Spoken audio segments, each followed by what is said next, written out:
Tolong support channel ini dengan subscribe, like, dan share postingan terbaru di channel ini. Dan jangan lupa, tinggalkan komentar Anda di papan komentar. Terima kasih atas supportnya. Pagi itu, matahari baru saja menembus celah-celah genteng rumahku yang sudah mulai rapuh. Cahaya kuning hangatnya menyapu ruang tamu kecil yang penuh dengan aroma kain dan benang, hasil dari pekerjaanku semalaman menjahit seragam sekolah tetangga. Mataku masih terasa berat, tapi suara batuk kecil dari kamar sebelah membuatku segera bangkit. Itu suara Ratna, anakku, satu-satunya alasan aku masih bisa bertahan sejauh ini. Sejak Bima meninggalkan kami, atau lebih tepatnya, meninggalkanku demi perempuan lain, hidupku seperti hanya berputar pada satu poros. Ratna. Aku sudah bersumpah pada diriku sendiri, bahwa aku akan melakukan apapun agar ia tumbuh tanpa merasa kekurangan kasih sayang, meski harus memendam semua luka sendiri. Dan salah satu janji yang kubuat, yang paling berat untuk kupikul, adalah bahwa aku tidak akan pernah membiarkan ia tahu kebenaran tentang ayahnya. Bu. Suara kecilnya memanggil. Aku berjalan tergesa ke kamarnya, membuka pintu yang catnya sudah mulai mengelupas. Di atas dipan bambu, Ratna duduk sambil mengucek matanya. Rambutnya berantakan, tapi wajah mungilnya selalu tampak indah di mataku. Selamat pagi, Nak, ucapku sambil merapikan rambutnya. Sudah bangun? Mau sarapan apa hari ini? Ratna tersenyum kecil. Nasi goreng, Bu. Kalau ada telur. Aku tertawa pelan. Kalau ada telur, ya. Kalau tidak, kita makan tempe goreng saja. Sama enaknya, kan? Ia mengangguk polos. Ah, anakku. Ia jarang sekali meminta yang macam-macam. Aku tahu, di hatinya mungkin ia sering menahan diri. Mungkin ia juga sudah terbiasa dengan kehidupan kami yang serba sederhana. Aku melangkah ke dapur, menyalakan kompor minyak tanah yang suaranya berdesis. Setiap pagi seperti ini selalu membuatku merenung. Aku masih ingat, dulu ketika Bima masih ada, kami tinggal di rumah yang jauh lebih layak. Tidak mewah, tapi cukup nyaman. Kami sering sarapan bersama, bercanda kecil sambil meneguk teh hangat. Tapi semua itu hilang ketika ia memutuskan pergi. Aku masih ingat jelas malam itu. Hujan deras mengguyur, Ratna yang masih bayi menangis kencang. Sementara aku memohon pada Bima agar tidak meninggalkan kami. Aku tidak sanggup lagi, Yu, katanya dengan wajah dingin. Aku sudah punya pilihan lain. Jangan menghalangi aku. Kata-kata itu seperti pisau yang mengiris-iris dadaku. Dan sejak saat itu, aku tidak pernah lagi melihat wajahnya. Ratna selalu percaya bahwa ayahnya meninggal dunia. Aku yang menanamkan keyakinan itu, dengan alasan ingin melindungi hatinya. Aku bahkan membuatkan sebuah makam kosong di pemakaman desa, hanya agar ia punya tempat untuk berdoa. Saat itu aku merasa, kebohongan kecil ini adalah bentuk perlindungan. Tapi di lubuk hatiku, aku selalu dihantui rasa bersalah. Bu. Nanti aku ada latihan menari di sekolah. Jangan lupa ya, jemput aku. Suara Ratna memotong lamunanku. Aku menoleh, melihatnya duduk di bangku dapur dengan wajah penuh semangat. Ia memang suka sekali menari Jawa, katanya ingin seperti para penari keraton yang anggun. Aku selalu mendukungnya, meski kadang harus menjahit lebih lama malam-malam agar bisa membelikan kain sederhana untuk kostumnya. Tentu, Nak. Jawabku sambil mengaduk nasi goreng sederhana dengan potongan tempe. Ibu pasti datang. Apapun yang terjadi. Ia tersenyum lebar, dan senyum itu bagiku lebih berharga daripada apapun di dunia ini. Siang harinya, setelah Ratna berangkat sekolah, aku duduk di ruang tamu sambil menyulam. Jarum dan benang terasa seperti perpanjangan dari tanganku sendiri, alat untuk bertahan hidup. Suara ayam berkokok dari pekarangan tetangga bercampur dengan riuh anak-anak kecil yang bermain kelereng di jalanan depan rumah. Yu, ini ada pesanan lagi, seragam sekolah 4 potong. Suara Bu Sumarni, tetanggaku yang sekaligus pelanggan setia, terdengar dari luar. Aku segera menghampirinya. Wah, alhamdulillah. Terima kasih banyak, Bu. Rezeki hari ini. Bu Sumarni menatapku dengan senyum lembut, Tapi aku tahu ada rasa iba di matanya. Ia tahu betul apa yang terjadi dalam hidupku, meski aku jarang menceritakan secara detail. Ia satu-satunya orang yang mengetahui bahwa Bima masih hidup. Aku pernah menangis di pelukannya malam-malam ketika luka itu masih segar. "Yu, kamu kuat sekali. Aku tidak bisa bayangkan kalau berada di posisimu," katanya lirih. Aku hanya tersenyum, menahan air mata. Saya tidak punya pilihan lain, Bu. Saya cuma punya Ratna. Itu saja sudah cukup alasan untuk tetap bertahan. Bu Sumarni menepuk bahuku. "Ya, aku mengerti. Tapi ingat, Yu, jangan sampai kamu menyakiti dirimu sendiri dengan rahasia yang kamu simpan terlalu rapat. Anakmu pintar, suatu hari mungkin dia akan tahu kebenarannya." Aku terdiam sejenak. Ucapan itu selalu menjadi ketakutanku. Bagaimana jika Ratna benar-benar tahu bahwa ayahnya masih hidup, hanya saja memilih pergi? Apakah ia akan membenciku karena menutupi hal itu? Atau lebih buruk lagi, apakah ia akan membencinya karena meninggalkan kami? Kalau saat itu tiba, jawabku pelan, semoga aku masih bisa ada di sisinya untuk menjelaskan. Sore tiba, dan aku menepati janjiku menjemput Ratna di sekolah. Gedung sekolah sederhana itu berdiri di pinggir jalan besar, dikelilingi pepohonan rindang. Dari kejauhan aku melihat Ratna keluar bersama teman-temannya, wajahnya sumringah. Ia melambaikan tangan, berlari ke arahku. "Bu, lihat, aku dapat pujian dari Bu Guru karena tarianku bagus," katanya penuh semangat. Aku tertawa, memeluknya erat. "Anakku memang pintar. Pantas saja, kan kamu selalu berlatih di rumah sampai kaki pegal." Ratna terkikik. "Nanti kalau sudah besar, aku mau jadi penari terkenal, Bu. Aku mau bikin ibu bangga." Kata-katanya membuat dadaku hangat sekaligus perih. Aku ingin sekali berkata padanya, "Nak, ibu sudah bangga padamu, bahkan sejak kamu lahir." Tapi aku hanya tersenyum dan mengangguk. Malam itu, setelah Ratna tertidur, aku duduk di teras rumah. Angin malam Yogyakarta berhembus lembut, membawa aroma tanah basah. Aku memandang langit, mencari bintang-bintang yang dulu sering kulihat bersama Bima. Aku bertanya-tanya, apakah di suatu tempat, Bima juga sedang melihat bintang yang sama? Apakah ia pernah memikirkan Ratna? Apakah ia pernah menyesal? Aku tahu jawabannya. Tidak. Jika ia benar-benar peduli, ia tidak akan meninggalkan kami seperti itu. Aku menarik napas panjang, lalu menatap kamar Ratna yang pintunya sedikit terbuka. Bayangan tubuh kecilnya terlihat di bawah cahaya lampu. Seketika, semua kekuatan kembali padaku. "Apapun yang terjadi, Nak," bisikku pada angin malam, "ibu akan selalu ada untukmu. Ibu akan jadi ayah sekaligus ibu. Ibu akan jadi rumah tempatmu pulang." Aku tidak tahu apa yang akan terjadi di masa depan. Aku tidak tahu kapan kebenaran akan terbongkar. Tapi satu hal yang pasti, cinta seorang ibu tidak pernah berkurang. Dan aku, Rahayu, sudah siap menanggung semua luka, demi senyum anakku.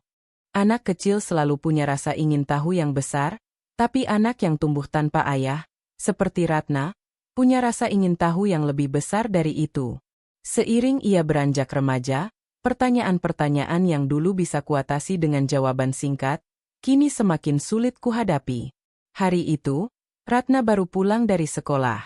Aku sedang menjemur kain di halaman belakang ketika ia masuk rumah dengan wajah muram. Tasnya ia lempar asal ke kursi kayu ruang tamu. Aku tahu benar ada sesuatu yang mengganjal di hatinya. "Ada apa, Nak?" tanyaku, berjalan mendekat. Ia duduk, menunduk, lalu berkata lirih, "Bu, kenapa aku tidak punya ayah seperti teman-temanku?" Pertanyaan itu lagi. Pertanyaan yang sudah berkali-kali muncul dalam hidup kami, tapi kali ini terasa berbeda.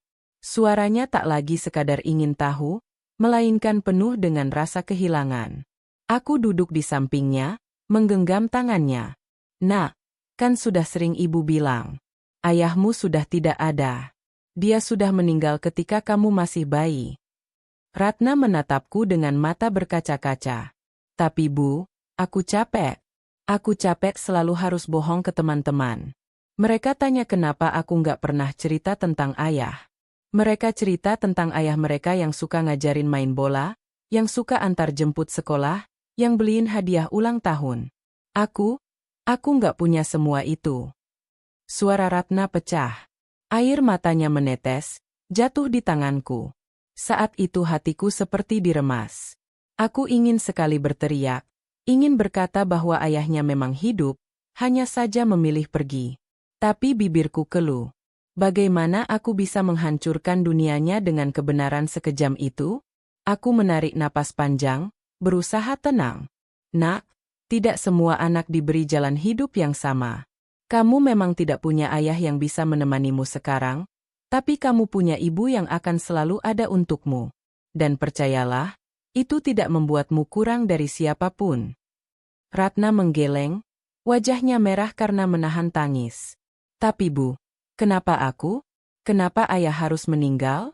Kalau ayah masih ada, mungkin aku bisa lebih bahagia. Aku hanya bisa memeluknya erat. Pelukanku jadi benteng terakhir dari kebohongan yang kupelihara. Malam itu, setelah Ratna tertidur, aku duduk sendirian di ruang tamu. Lampu minyak berkelip, memantulkan bayangan samar di dinding bambu. Hatiku berat. Apakah aku sudah melakukan kesalahan besar? Aku berjalan ke kamar, membuka lemari tua di pojokan. Di dalamnya, ada sebuah kotak kayu kecil yang selalu kusimpan rapat. Kotak itu berisi foto-foto lama, aku, Bima, dan Ratna saat masih bayi. Aku menatap foto itu lama sekali. Bima tersenyum lebar, memeluk bayi kecil Ratna, sementara aku berdiri di sampingnya, penuh harapan. Kenapa kamu pergi? Gumamku pelan. Apa Ratna tidak cukup berharga untukmu? Air mataku jatuh tanpa bisa kutahan. Foto itu kuselipkan kembali, lalu kututup kotak dengan hati-hati. Aku tahu, selama kotak itu masih ada, rahasia ini akan selalu menghantui. Hari-hari berikutnya, aku mulai menyadari perubahan pada Ratna. Ia jadi lebih sering melamun. Nilai-nilainya di sekolah memang tetap bagus, tapi ada jarak yang terbentuk di antara kami. Ia tidak lagi begitu antusias bercerita tentang kegiatan sekolahnya. Suatu sore, aku mendengar ia berbincang dengan temannya di beranda. Suaranya terdengar jelas. Iya, aku nggak punya ayah. Katanya sudah meninggal. Tapi aku nggak tahu kebenarannya. Hatiku tercekat. Jadi, ia mulai meragukan ceritaku. Setelah temannya pulang, aku menghampirinya. Ratna, tadi ibu dengar kamu bilang apa sama temanmu? Kamu nggak percaya kalau ayahmu sudah meninggal. Ratna terdiam. Lalu dengan suara pelan, ia berkata, aku nggak tahu, Bu.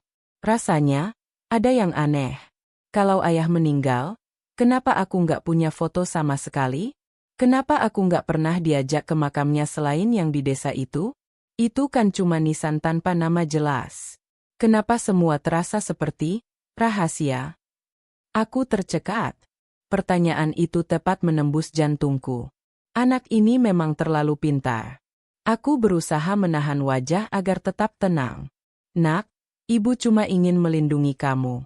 Ibu ingin kamu tumbuh tanpa harus terus-menerus merasakan kehilangan. Tapi Bu, suara Ratna meninggi, bukankah aku justru merasa lebih kehilangan karena semua serba samar? Aku nggak tahu siapa ayahku sebenarnya. Aku nggak tahu seperti apa wajahnya. Aku nggak tahu apa dia pernah mencintaiku. Aku memeluknya erat, meski ia sempat berontak. Nak, kamu harus percaya, ayahmu mencintaimu, meski dia tidak bisa ada di sini sekarang. Itu kebohongan lagi. Kebohongan yang menusukku lebih dalam dari siapapun.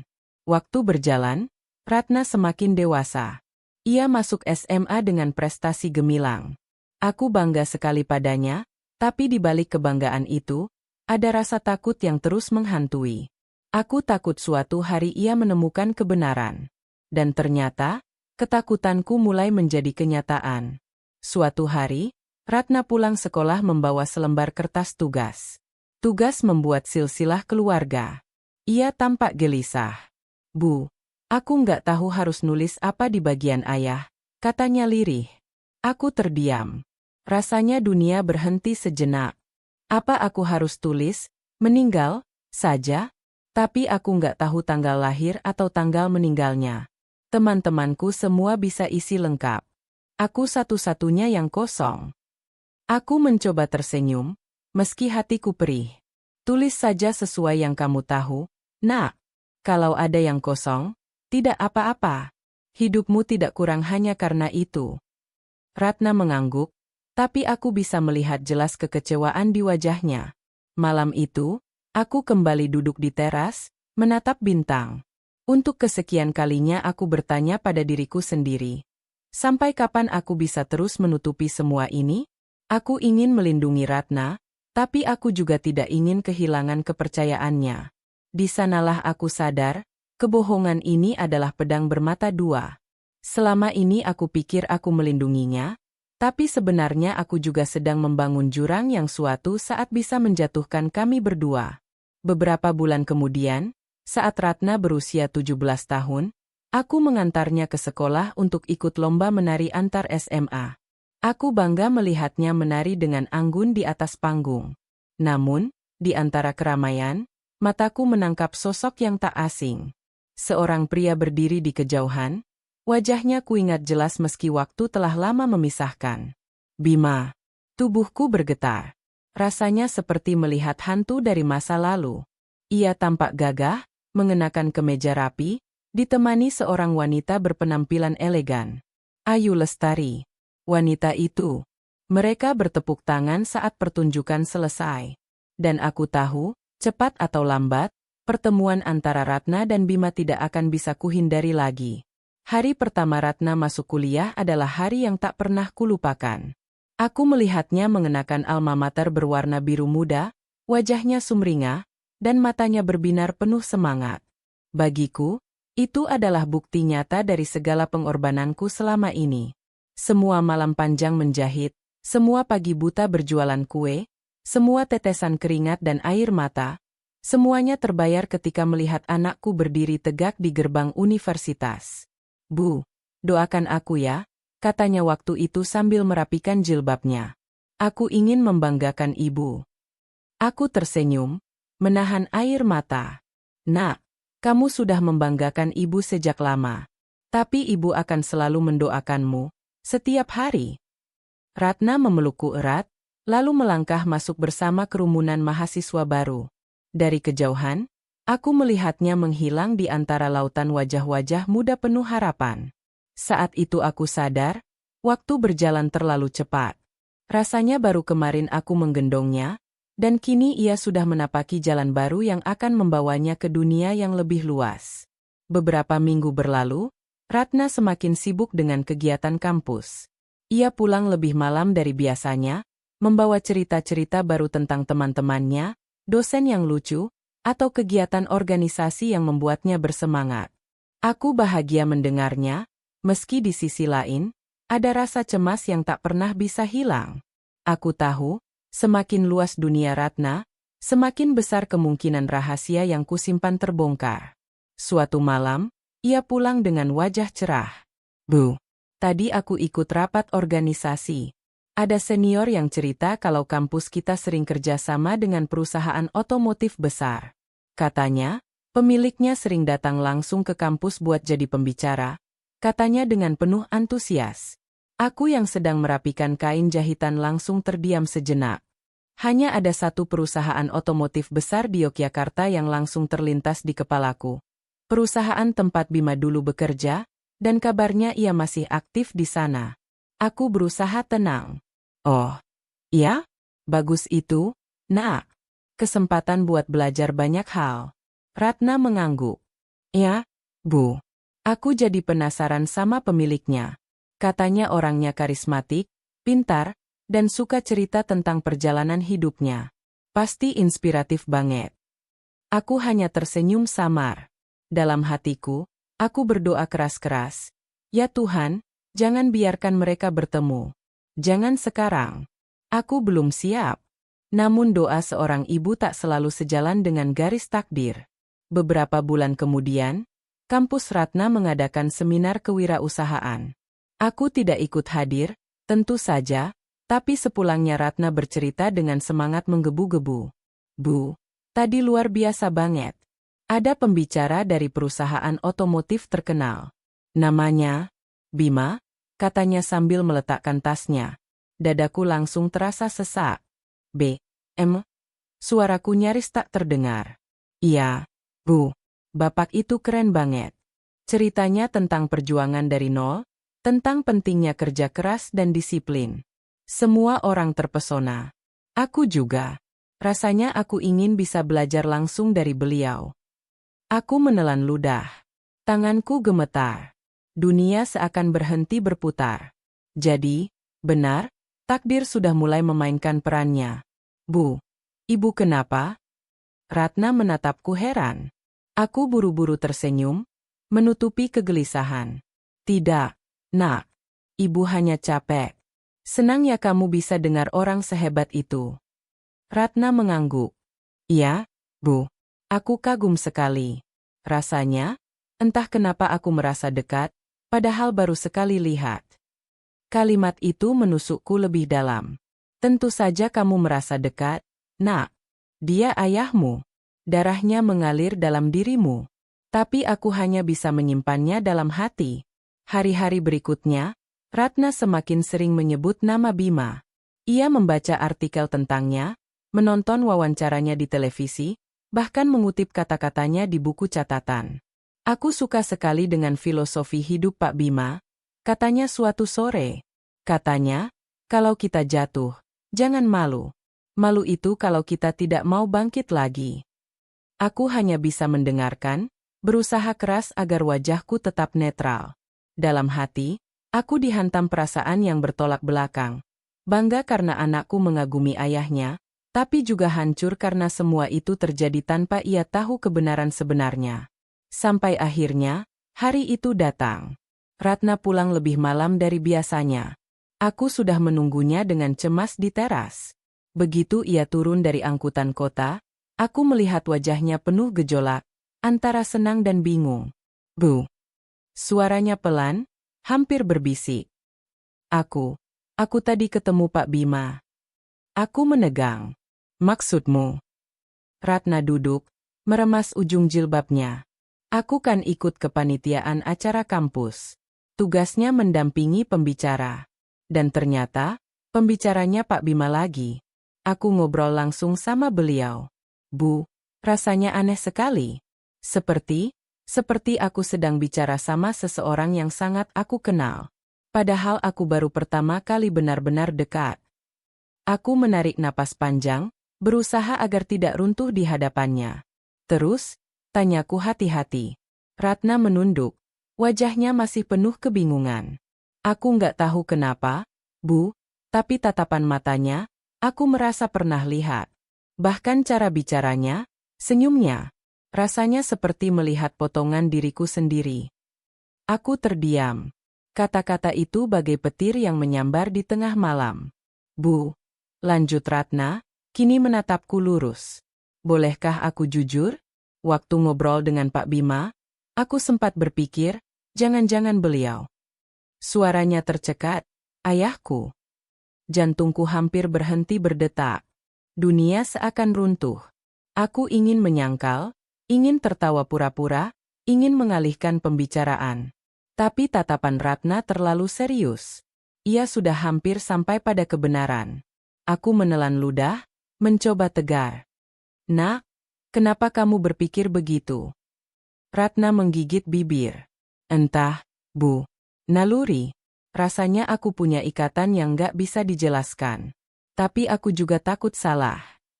Aku menggenggam tangannya erat. Nak, jangan terlalu cepat menebak-nebak. Kadang perasaan bisa menipu. Ratna mengangguk pelan, tapi wajahnya jelas masih menyimpan tanda tanya besar. Malam itu, setelah ia masuk kamar, aku duduk sendirian di ruang tamu. Air mataku mengalir tanpa henti. Aku tahu, saat itu akan segera datang. Saat di mana aku tidak lagi bisa menyembunyikan kebenaran. Dan aku takut.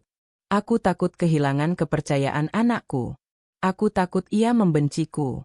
Tapi lebih dari itu, Aku takut melihat matanya patah ketika tahu kenyataan bahwa ayah yang selama ini ia kagumi, ternyata pernah memilih meninggalkannya.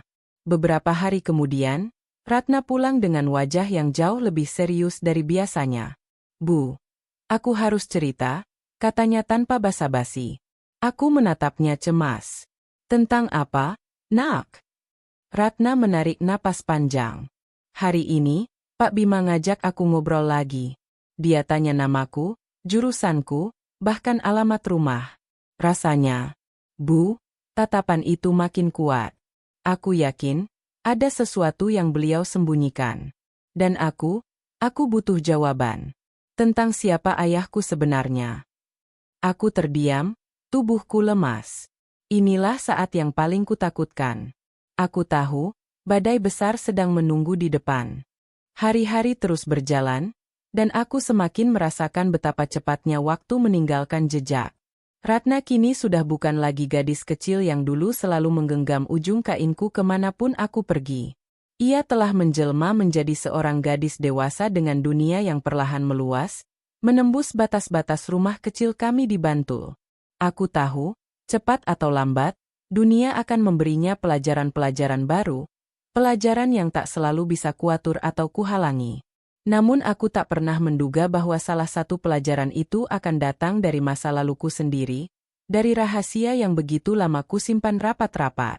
Pagi itu, aku baru saja menata kembali rak dagangan di warung kecil yang sudah bertahun-tahun menjadi penopang hidup kami.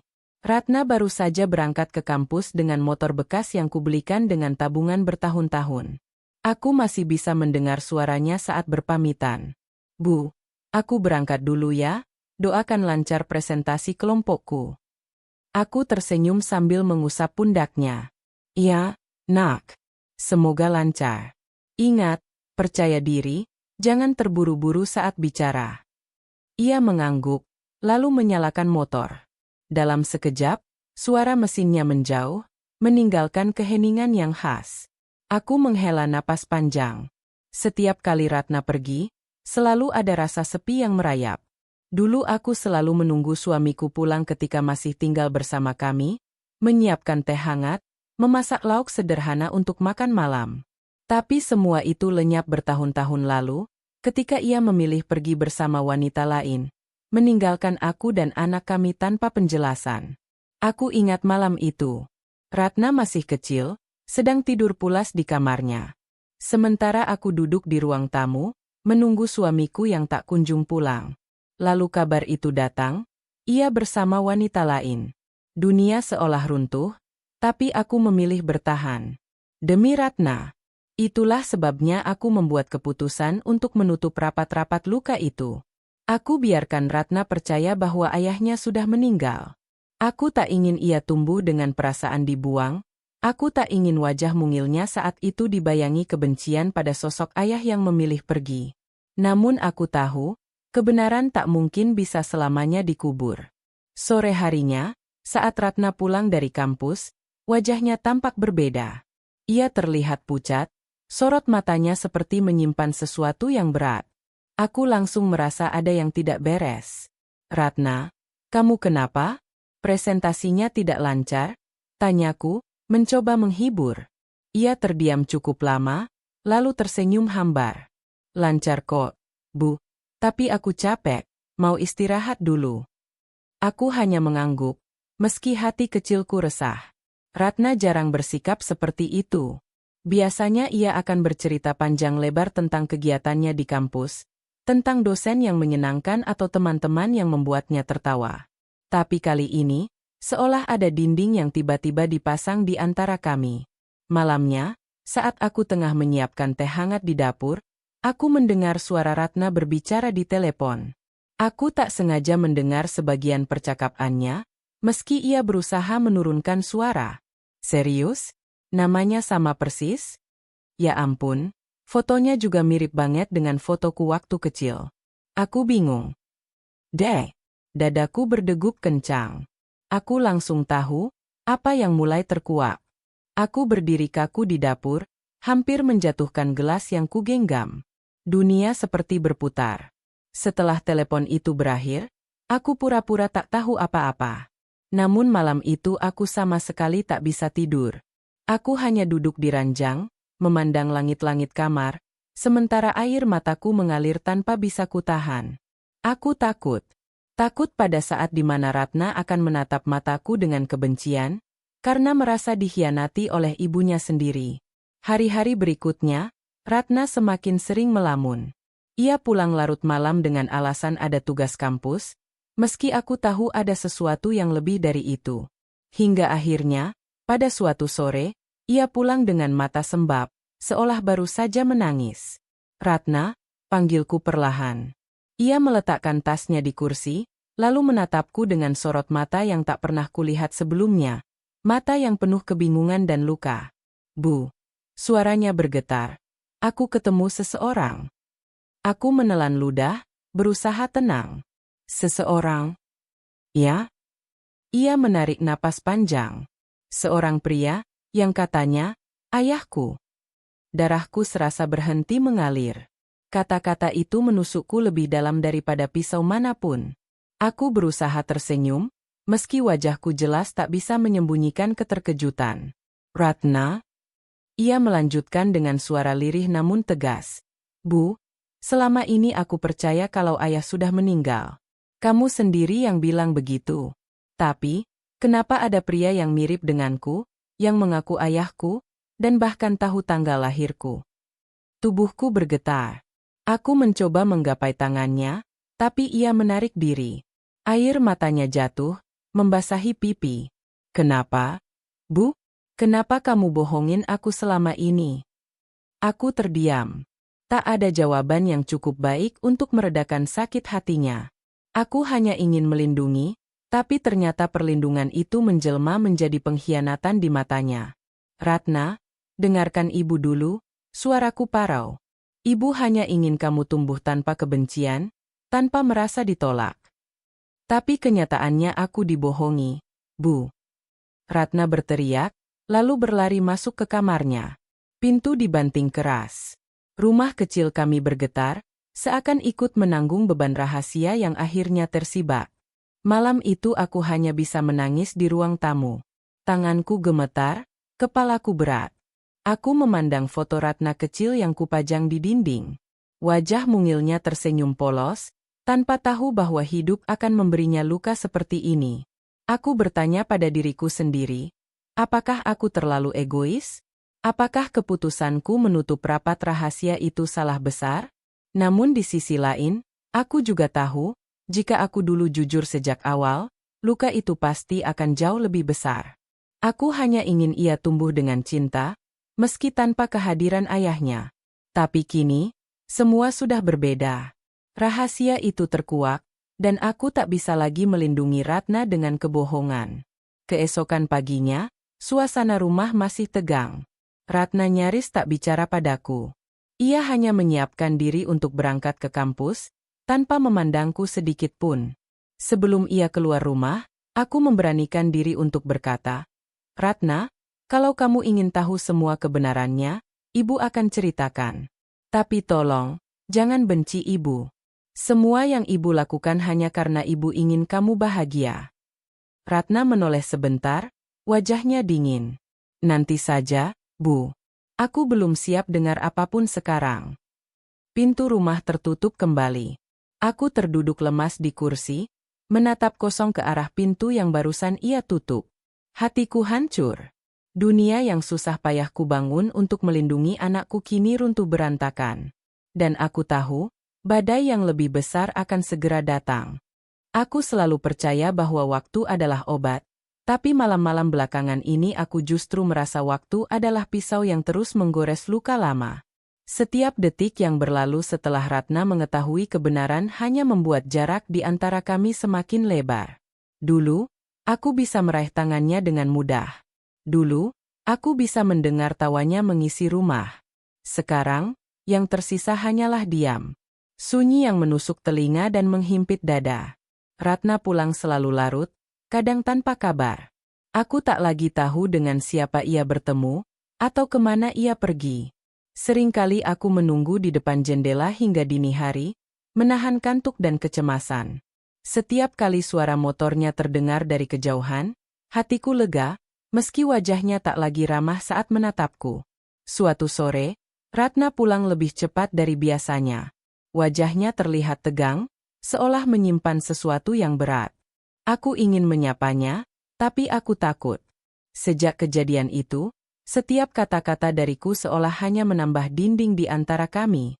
Namun kali ini, sebelum aku sempat bicara, Ratna lebih dulu membuka suara. Aku ketemu dia lagi. Suara lirihnya membuat jantungku berdegup kencang. Aku tahu siapa yang ia maksud. Aku berusaha tetap tenang. Dia? Ayahmu? Ratna mengangguk pelan, lalu menunduk. Kami bicara banyak. Tentang masa lalu. Tentang kenapa dia meninggalkan kita. Aku merasakan tubuhku bergetar. Rasanya udara di ruangan itu tiba-tiba menipis.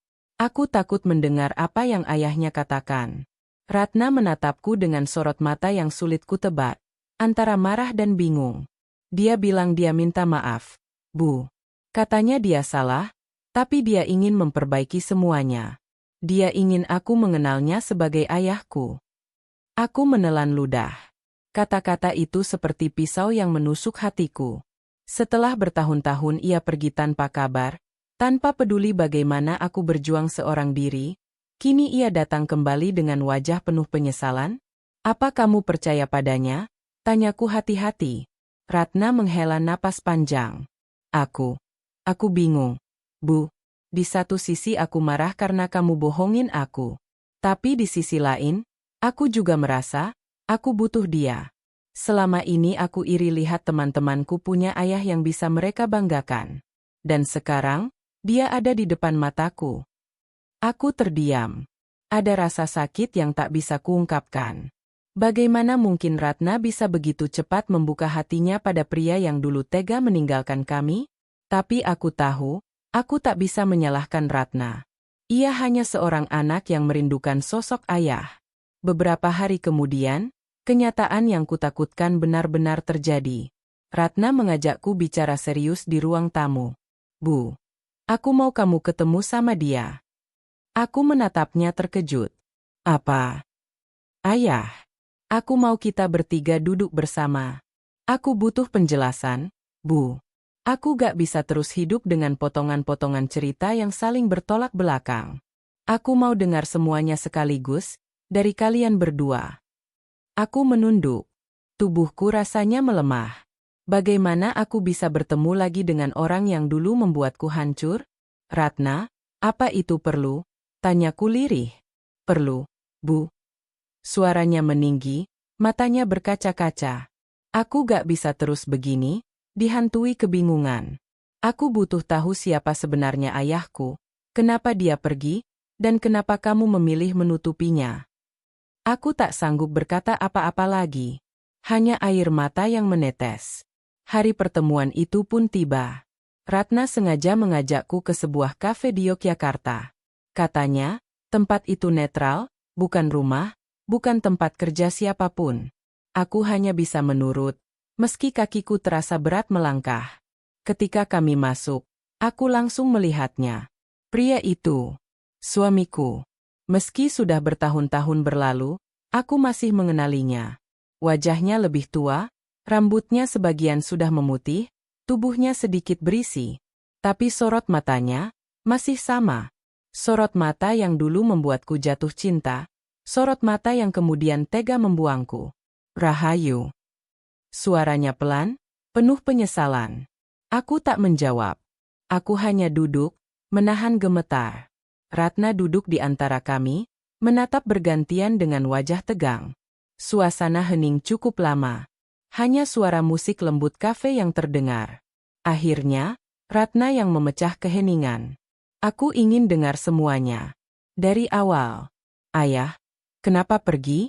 Ibu, kenapa bohong? Aku capek, aku butuh kejelasan. Aku menunduk, tak sanggup menatap mata Ratna. Sementara pria itu menarik napas panjang, lalu mulai bicara. Ratna, ayah salah besar dulu. Ayah meninggalkan ibumu karena kebodohan, karena terbuai oleh wanita lain. Itu dosa terbesar ayah, dan ayah menyesalinya seumur hidup. Ayah pengecut, ayah tahu itu.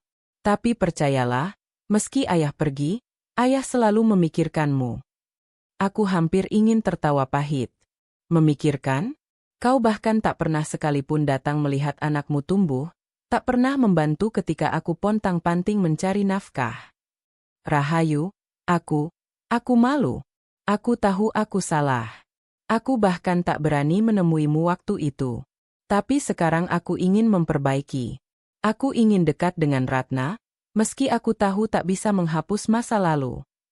Ratna menatapku. Bu. Air mataku jatuh. Aku mengusap wajahku dengan tangan gemetar. Ratna, ibu hanya ingin kamu tumbuh tanpa luka. Ibu bilang ayahmu sudah meninggal karena ibu tak ingin kamu tahu bahwa dia memilih pergi. Ibu takut kamu membencinya, takut kamu tumbuh dengan dendam. Ibu ingin kamu punya kenangan bahwa ayahmu orang baik, meski tak pernah ada di sampingmu. Jadi semua ini, demi aku, suara Ratna parau. Aku mengangguk. Ibu rela disalahkan, asalkan kamu tetap bisa tersenyum. Ruangan kembali hening. Ratna menunduk. Air matanya jatuh ke meja. Aku ingin meraih tangannya, tapi ia menutup wajahnya dengan kedua tangan. Pria itu, ayahnya, menghela napas panjang. Aku tak pantas dimaafkan. Tapi aku mohon, berikan aku kesempatan untuk setidaknya jadi ayahmu mulai sekarang. Aku menutup mata, hatiku berkecamuk. Bagian diriku ingin menjerit, ingin menolak, ingin mengusirnya lagi. Tapi bagian lain, hanya ingin melihat Ratna bahagia. Setelah pertemuan itu, keadaan tak serta-merta membaik. Ratna semakin sering bertemu dengan ayahnya, sementara aku hanya bisa diam di rumah, menahan rasa sakit. Kadang aku ingin melarangnya, tapi setiap kali melihat wajah Ratna yang penuh harapan, aku tak sanggup. Hingga suatu malam, Ratna pulang dan duduk di sampingku. Wajahnya serius. Bu, aku tahu ini berat buatmu. Tapi aku juga gak bisa mengabaikan ayah begitu saja. Aku ingin mengenalnya lebih jauh. Tapi, aku janji satu hal. Aku menoleh padanya, menunggu. Aku gak akan pernah ninggalin ibu. Aku tahu siapa yang benar-benar berjuang untukku. Kamu segalanya buatku, Bu. Air mataku pecah seketika. Aku memeluknya erat, seakan tak mau melepaskan. Aku tahu, luka ini belum sembuh. Aku tahu, masih ada perjalanan panjang sebelum kami bisa berdamai dengan masa lalu. Tapi malam itu, pelukan Ratna memberiku harapan kecil. Mungkin, hanya mungkin, badai ini bisa berakhir dengan pelangi.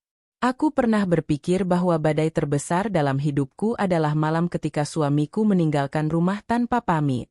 Namun ternyata aku salah.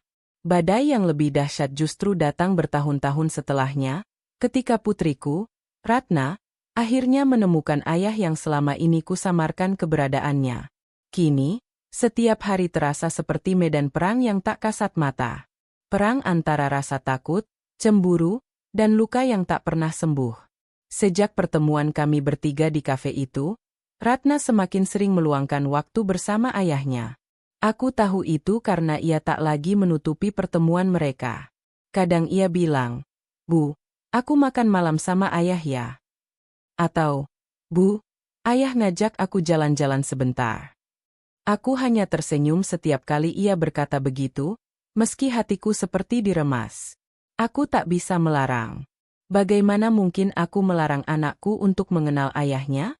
Itu hak yang memang semestinya ia miliki sejak dulu, hak yang kuambil darinya demi melindungi hatinya.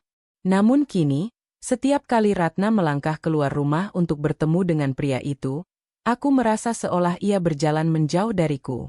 Warung kecilku di sudut Bantul tetap buka seperti biasa, tapi rasanya berbeda.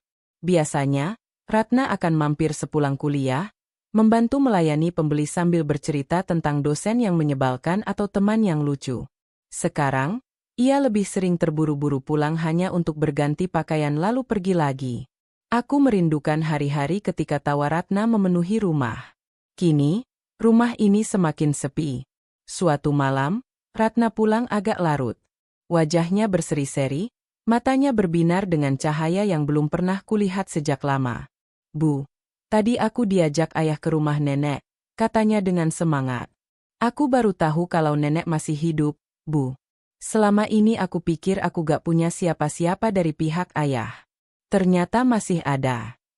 Aku terdiam. Kata-kata itu seperti pisau lain yang mengiris hatiku. Bukan karena Ratna bahagia, tapi karena kebahagiaannya itu lahir dari sesuatu yang tak bisa kuberi, keluarga dari pihak ayahnya. Aku memaksa tersenyum. Bagus kalau begitu, Nak. Kamu jadi kenal lebih banyak. Ratna meraih tanganku. Bu, kamu harus ikut ketemu nenek juga suatu hari. Nenek cerita banyak tentangmu waktu muda. Katanya kamu wanita yang sabar, kuat, dan cantik. Aku menunduk, air mataku hampir jatuh. Aku tak sanggup membayangkan harus kembali bertemu dengan keluarga yang dulu membiarkan aku terluka sendirian. Aku pikirkan nanti ya, Ratna, jawabku lirih. Beberapa minggu berlalu. Ratna semakin tenggelam dalam hubungan barunya dengan ayahnya. Ia mulai sering bercerita tentang rencana-rencana kecil bersama pria itu. Jalan-jalan, makan malam, bahkan wacana liburan bersama. Aku hanya bisa duduk mendengarkan, dengan hati yang semakin terasa asing di rumahku sendiri. Suatu malam, aku tak tahan lagi. Setelah Ratna selesai bercerita panjang lebar tentang pertemuannya dengan ayahnya, aku memberanikan diri bertanya. Ratna, apakah kamu masih merasa butuh ibu di hidupmu? Tanyaku pelan. Ia tertegun, menatapku dengan dahi berkerut. Bu, kenapa tanya begitu? Aku takut kamu semakin jauh dari ibu. Kamu sekarang punya ayah, punya keluarga baru. Aku takut kamu lupa kalau selama ini hanya ada kita berdua. Air mata Ratna mengalir seketika. Ia memelukku erat. Bu, jangan pernah bilang gitu lagi. Kamu segalanya buatku. Aku bisa kenal ayah sekarang ya karena kamu juga. Jangan pernah merasa tersisih. Aku gak akan pernah ninggalin kamu. Aku menangis dalam pelukannya, tapi jauh di dalam hati, ketakutan itu tetap ada. Karena aku tahu, cinta anak tak pernah terbagi, tapi perhatian bisa. Dan aku merasa, sedikit demi sedikit, perhatian itu bergeser. Hari-hari berikutnya semakin berat. Ada kalanya aku mendapati diriku duduk termenung di warung, menatap kosong ke arah jalan. Aku melihat ibu-ibu lain yang datang berbelanja bersama anak-anak mereka. Beberapa bersama suaminya. Mereka tertawa, saling membantu membawa belanjaan. Aku iri. Aku bertanya dalam hati, apakah hidupku akan berbeda jika dulu suamiku tidak pergi? Apakah Ratna akan lebih bahagia jika tumbuh dengan keluarga utuh? Ataukah aku sudah cukup untuknya? Pertanyaan-pertanyaan itu terus menghantuiku. Puncak dari semua ini terjadi ketika Ratna tiba-tiba mengabarkan sesuatu pada malam Jumat. Bu, ayah ngajak aku liburan 3 hari ke Semarang. Katanya ada sepupu yang mau aku kenal. Boleh ya, Bu? Jantungku seperti berhenti berdetak. Liburan? 3 hari? Pergi tanpa aku? Aku menatapnya dengan perasaan campur aduk. Ratna, kamu yakin? Kamu belum pernah pergi jauh sendiri dengan dia. Ratna tersenyum meyakinkan. Aku yakin, Bu. Ayah gak akan jahat sama aku. Aku juga sudah besar, bisa jaga diri. Aku ingin menolak, ingin berteriak bahwa aku tak rela. Tapi melihat wajahnya yang penuh harapan, aku tak tega. Baiklah, Nak. Hati-hati ya. Jangan lupa kabari ibu setiap hari. Ia memelukku erat, lalu berlari ke kamarnya untuk menyiapkan barang-barangnya. Aku duduk sendirian di ruang tamu, menahan tangis. 3 hari tanpa Ratna terasa seperti 3 tahun. Hari pertama kepergiannya, rumah terasa sunyi sekali. Aku berusaha menyibukkan diri dengan warung, tapi tetap saja ada ruang kosong yang tak tergantikan. Malamnya, aku duduk di ranjang Ratna, memeluk bantal yang masih menyimpan aroma tubuhnya. Hari kedua, aku mulai merasa gelisah. Ratna hanya mengirim pesan singkat, Bu, aku senang sekali di sini. Besok aku pulang. Love you. Aku tahu ia bahagia, Tapi justru itulah yang membuat hatiku semakin hancur. Bagaimana jika kebahagiaan itu membuatnya memilih tinggal lebih lama dengan ayahnya? Hari ketiga, aku hampir tak bisa menahan diri. Ketika akhirnya Ratna pulang, wajahnya berseri-seri. Bu, liburannya menyenangkan sekali. Aku kenal sepupu-sepupu baru, mereka semua baik. Ayah juga perhatian banget. Aku tersenyum, mencoba menyembunyikan luka di balik wajahku. Syukurlah kamu senang, Nak. Namun malam itu, ketika Ratna tertidur, aku duduk di ruang tamu sendirian. Air mataku jatuh tanpa henti. Aku merasa seperti orang asing dalam kebahagiaan anakku sendiri. Malam-malam berikutnya aku lebih sering berdoa. Aku sujud lama di sajadah, menangis kepada Tuhan. Ya Allah, jangan biarkan aku kehilangan anakku. Jangan biarkan semua perjuanganku sia-sia. Jika aku harus menanggung luka ini, biarlah aku yang menanggung. Asal Ratna tetap bersamaku. Aku sadar, mungkin inilah ujian terberat seorang ibu. Belajar merelakan anaknya menemukan kebahagiaan di luar pelukannya. Tapi bagaimana aku bisa rela, jika kebahagiaan itu justru lahir dari orang yang dulu menghancurkan hidup kami? Malam itu, aku merasa hancur. Tapi di tengah air mata, aku juga tahu satu hal. Aku tak bisa lagi menghindar. Aku harus menghadapi ini, meski sakit. Aku harus kuat, demi Ratna. Malam itu, aku duduk di teras rumah, menatap langit yang gelap namun penuh bintang. Hatiku terasa campur aduk, antara takut kehilangan, cemas, dan sekaligus berharap. Ratna tertidur di kamarnya, setelah kembali dari liburan singkat bersama ayahnya. Hari-hari terakhir bagiku seperti berada di tepi jurang emosional. Setiap detik bisa membuatku jatuh ke dalam putus asa. Namun malam itu, aku memutuskan untuk menghadapi segalanya. Tidak lagi lari dari kenyataan, tidak lagi menunda. Aku tahu, untuk menyelamatkan hubungan dengan anakku dan mungkin, untuk menemukan kedamaian sendiri, aku harus berani membuka hati. Hari berikutnya, aku mengatur pertemuan di rumah. Ratna ingin kami bertiga duduk bersama, aku, dia, dan Bima. Jantungku berdegup kencang saat aku menata meja, menyajikan teh hangat, dan menata kursi. Setiap gerakan terasa lambat, seperti waktu sendiri menahan napasku.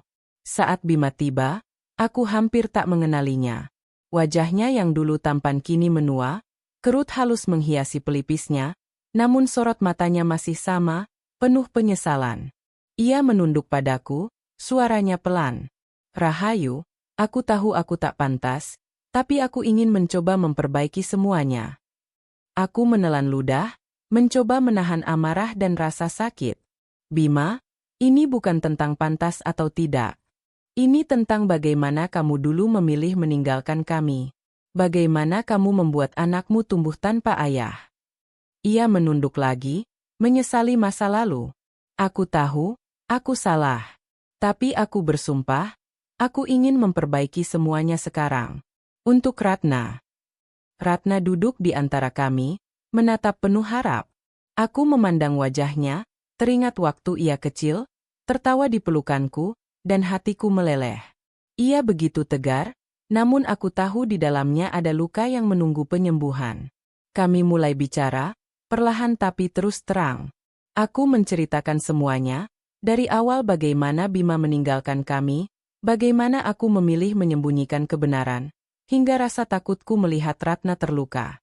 Ratna mendengarkan dengan mata berkaca-kaca, sesekali menunduk. Bima pun menceritakan kisahnya, kebingungan, kesalahan, penyesalan, dan usaha untuk memperbaiki. Kata-katanya tulus, bukan sekadar permintaan maaf, tapi juga pengakuan penuh tanggung jawab. Ada saat-saat hening, ketika semua kata terasa berat, namun ada juga momen ketika Ratna tersenyum tipis, seperti menemukan kepingan puzzle yang selama ini hilang. Aku menatap Ratna dan berkata, "Nak, Ibu hanya ingin kamu tahu, apapun yang terjadi, Ibu selalu mencintaimu tanpa syarat. Dan Ibu tak akan pernah menghalangi kamu untuk bahagia." Ratna menangis, memelukku erat. "Bu, aku tahu. Aku selalu tahu itu. Aku juga mencintaimu, Bu." Sejak hari itu, hubungan kami mulai membaik. Ratna tidak lagi menyembunyikan pertemuannya dengan ayahnya. Aku belajar untuk tidak merasa tersisih, meski awalnya sulit. Setiap kali mereka berbicara atau pergi bersama, aku berusaha melihatnya sebagai bagian dari kebahagiaan anakku, bukan ancaman bagi posisiku sebagai ibu. Bima pun mulai aktif hadir dalam hidup kami. Ia membantu Ratna belajar, mengajaknya berlibur, bahkan sesekali menemaniku di warung. Meski awalnya canggung, perlahan kami menemukan cara untuk berinteraksi tanpa menyinggung luka lama. Suatu sore, ketika Ratna pulang dari kampus, ia membawa hadiah kecil. "Bu, ini untukmu. Sebagai tanda terima kasih, karena ibu selalu ada buat aku." Aku membuka kotak itu, dan di dalamnya ada kalung dengan liontin berbentuk hati. Hatiku meleleh. Aku memeluk Ratna erat, menyadari bahwa cinta seorang ibu tidak pernah pudar, dan cinta anak pun bisa memahami itu, meski melalui badai dan jarak. Hari-hari berikutnya, rumah kami kembali dipenuhi tawa. Kami bertiga kadang makan malam bersama, kadang hanya duduk di teras sambil minum teh, berbicara tentang hal-hal ringan atau kenangan masa lalu. Aku belajar bahwa bahagia itu bukan berarti menghapus luka lama, tapi menerima semuanya dan melanjutkan hidup. Bima tidak bisa menghapus kesalahannya, tapi ia bisa berusaha menebus dengan kehadiran dan ketulusan. Ratna, dengan kelembutannya, mengajari aku arti memaafkan dan berbagi cinta. Pada suatu sore, aku menatap Ratna yang sedang membaca buku di teras. Bima duduk di sampingnya, sesekali membantu menjelaskan pelajaran. Aku tersenyum, air mata mengalir lagi, tapi kali ini bukan karena sedih, melainkan lega dan bahagia. Aku menyadari, cinta seorang ibu itu tak hanya tentang melindungi, tapi juga tentang memberi ruang bagi anak untuk menemukan kebahagiaannya sendiri. Dan aku tahu, selama hati kami tetap saling mencintai, tidak ada badai yang bisa memisahkan kami. Hari itu, kami duduk di teras sambil menikmati senja. Langit jingga memantul di wajah kami, seolah memberi tanda bahwa badai telah berlalu, dan pelangi kini hadir. "Bu, aku senang kita bisa seperti ini," kata Ratna sambil tersenyum. Aku meraih tangannya, menatap matanya, dan berkata, "Ibu juga senang, Nak. Kita bisa melewati semuanya bersama." Bima mengangguk, tersenyum tipis. "Terima kasih, Rahayu, karena selalu menjaga Ratna, dan karena mau memberi aku kesempatan untuk memperbaiki segalanya." Aku menatap mereka berdua, dan dalam hati aku berbisik, akhirnya, kita menemukan kembali kebahagiaan. Pelangi setelah badai yang panjang. Malam itu, rumah kecil kami kembali hangat. Tawa Ratna memenuhi ruang, Bima duduk di sampingnya, dan aku merasakan kedamaian yang tak pernah kurasakan selama bertahun-tahun. Kami tahu, perjalanan masih panjang, tapi kali ini kami akan menapakinya bersama. Dan untuk pertama kalinya setelah sekian lama, aku tidur dengan hati yang tenang, yakin bahwa cinta dan pengorbanan seorang ibu tak pernah sia-sia.